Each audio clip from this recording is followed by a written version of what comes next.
And we're back, and I'm very happy to be joined by John Pigott from England, who just scored an international master norm. And so first of all, many congratulations. Thank you. And I'm amazed, you just came into the room, you weren't even sure you'd score an IM norm with a win today. No, well, I don't always know all the rules for these things, and I started very slowly in this tournament, so I hadn't played a strong field, although obviously Shirov has something else. Yeah, and well, we were saying, because we assumed you knew you were playing for the norm and getting Shirov as an opponent. Doesn't get much tougher than that. Do you think it would have changed your approach if you'd known? No, I don't. Shirov is, a legend, and it's really privileged to be playing the same tournament as him, not alone to play him. Or beat him. Well, that's necessarily a large degree of luck. Yeah. Well, let's have a look at the game. It was interesting because in the early stages, I thought you were taking a rather quiet approach, and then suddenly G4 appeared on the board, and we weren't quite sure what was going on. Actually, should I give you the mouse? Well, I don't think he played D6 very much in this position before, but I think that he wanted to get me out of my preparation, which he did. I don't think I played the Ross Olamo in a standard play game for about 40 years, but and one of the advantages I've had in this tournament is that nobody could bear against me. Well, Simon was saying you took a rather long break from chess. I didn't play much. Played very rarely, most of the time. I was pretty good in the 1970s. A long time before I was born.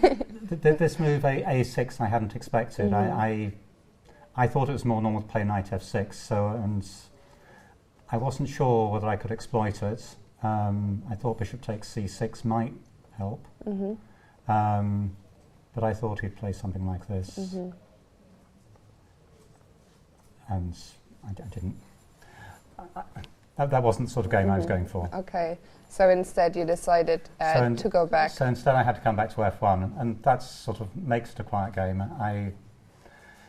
In a way, he'd got me out of where I wanted to head for, because I wanted to play the line with knight F6, rook, knight F6, C3, A6, bishop C4. Bishop C4 makes more sense in that position than this one. Speaking of C3, Simon and I were wondering here after bishop G4 if D3 was so normal, or if it was also a possibility to go C3 and D4. I think that C3 is very normal here, but I think that in general you get this position with a knight on F6 already and a pawn on C3. It's difficult to play with D4. I was going to play a slow game if I got this type of position, and I thought that D3 might be a slightly cleverer move order. Okay, so let's... So then we get D3, knight F6. I was trying to think of ways of exploiting the fact that I haven't played C3 and his bishop's down here, and I couldn't find any. Okay, so this was... We were thinking, it's going to be a quiet game, and then just 3 moves later... That's right. just sprang to life. This position, this I think is a normal position. And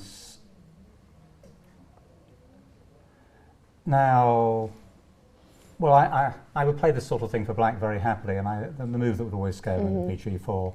I've got to play the game, not the opponent. I've got to I was thinking, it must be quite something to play a move like G4 against Mr. Fire on the board himself. Yes, and you just have to do it. Yeah.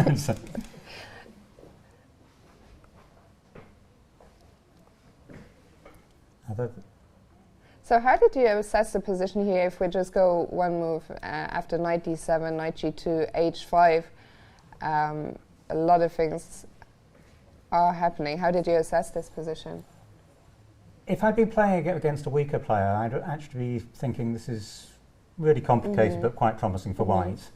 Obviously I was slightly intimidated. Obviously I thought he doesn't go for this unless it's good for him. But I was saying to Simon I'd be extremely scared if I was facing Shirov. I think in general, but especially in this kind of position. But a few moves later, you totally turned, things totally turned in your favor.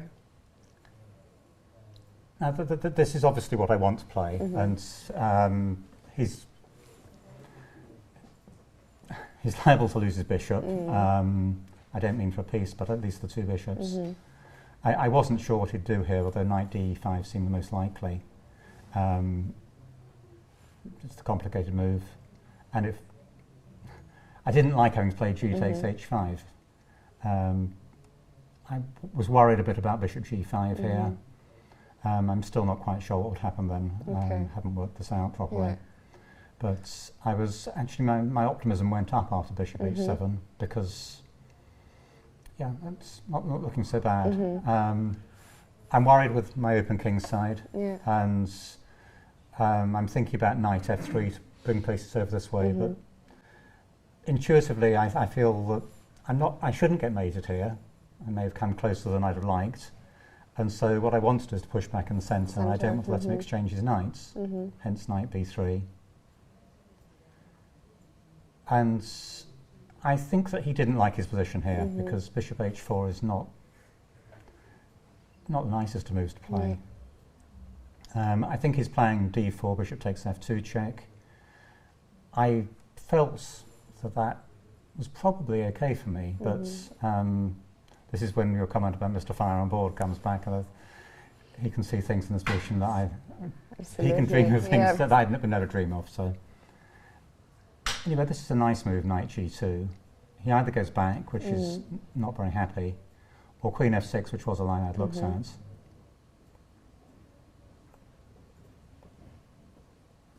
And again, d4 leads to complications because he's got bishop takes c4.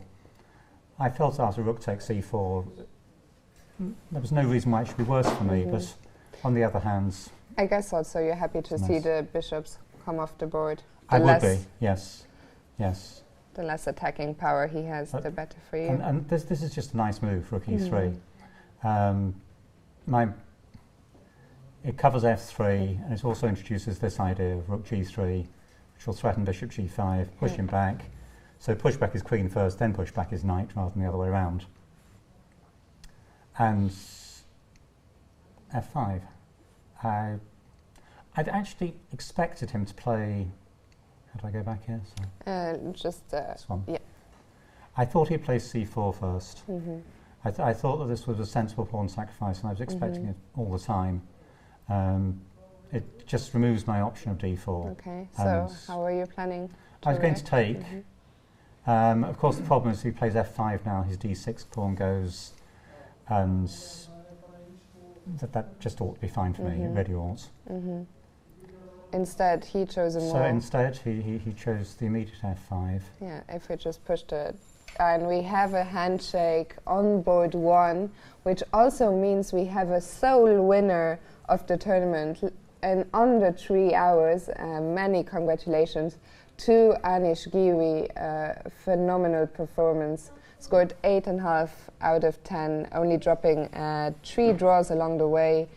And I think we will get Anish into the studio after we're done here with John Pigott, who also scored an IM norm. I think we're very close to the conclusion of the game. Yes, we are. I'm curious, Simon and I were wondering what Shirov missed, and if we just get the moves. So in this position, well, we can go on a bit, because I think that it's fairly forced here. So here, and Simon and I, at first, we thought it was a stroke of genius. Yes, I thought, well, this is what I paid money to watch Shirov play. But I knew his position was desperate. He'd thought for a bit about this, so I thought it may not win. Yeah, because we were wondering if he possibly just missed bishop g2. Because, I mean, we missed it initially, because if you don't have bishop g2, all other lines lead to mate. No, I think what really happened here is that he was intending to play what he played. Unfortunately, I think because of his nerves, he touched my queen, and then he felt he had to resign that position, was he would have played on with queen h6 after queen g4. Okay. So anyway, a fantastic, let's just show the last few moves, and he resigned here. Yes, having touched my queen. Having touched, okay. Okay, so you think he would have played on? He would have played queen h6, yes. Okay. Wow. So again, you didn't even know you were playing for the IM Gnome, but you did. There was a question in the chat about whether this is your first, but you told me it's your last, indeed. I've had two IM Gnomes before, yes. And yes. your rating, you've never been 2400, but I was just looking, you were 2381 at the start of the tournament. You gained 10 rating points before today. So I think you must be just 3 or 4 points off. Do you have any plans for any other tournaments, or? No, but I shall play some more, yes. Okay, yes. well, anyway, once again from all of us here, many congratulations. What a fantastic tournament. And one last question, because Anish is still analyzing with Erwin, but he will come later. How did you enjoy your time in Iceland? It's just the best city I've ever been in to play chess. It's a wonderful city in all sorts of ways. I love the Nordic countries, but I think there's no better place to play chess. Well, then I hope we'll see you back here next year. Do enjoy your celebrations, and once again, congratulations, and thanks for coming by. Thank you. And we'll be back with Simon in a second, so don't go anywhere.